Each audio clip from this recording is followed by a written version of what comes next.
They're able to make the victim look like... If you're not careful, the newspapers will have you hating the people who are being oppressed and loving the people who are doing the oppressing. Malcolm X. Malcolm X. Malcolm X. Even though the Western countries have always claimed themselves as the defenders of human rights and freedom of speech, we witness almost every day the attacks on Muslims being normalized and justified. There is no doubt that since 2001 and the birth of the New World Order, these acts of discrimination have been on the rise. From being denied the opportunity to work, to being refused a can of soda in a flight by the airline crew, or even women having their headscarves ripped off in public, these are just some of the racist behaviors Muslims are facing every day.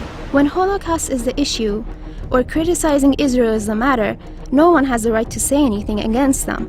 And if someone does say something, he will be punished, just like what happened for an American university professor. Steven Saleta was refused to be hired by the university just because of his tweets about Israel's crimes against the Palestinians in the Gaza Strip. So what happens when it comes to Muslims and Islam? Why is such racism and bigotry against Muslims accepted when Muslims themselves are targets of genocides and mass killings? The Muslim world is in flames thanks to the US and its Western allies with their financial and weaponry support.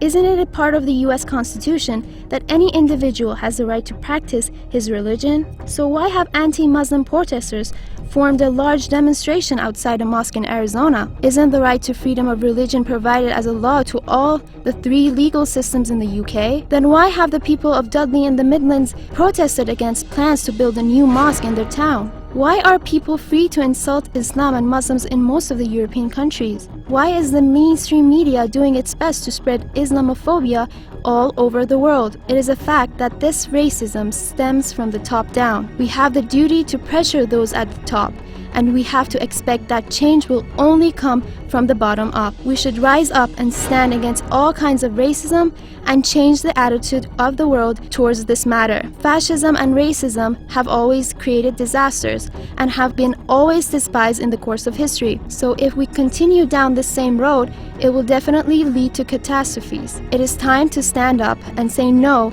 to the new racism, Islamophobia.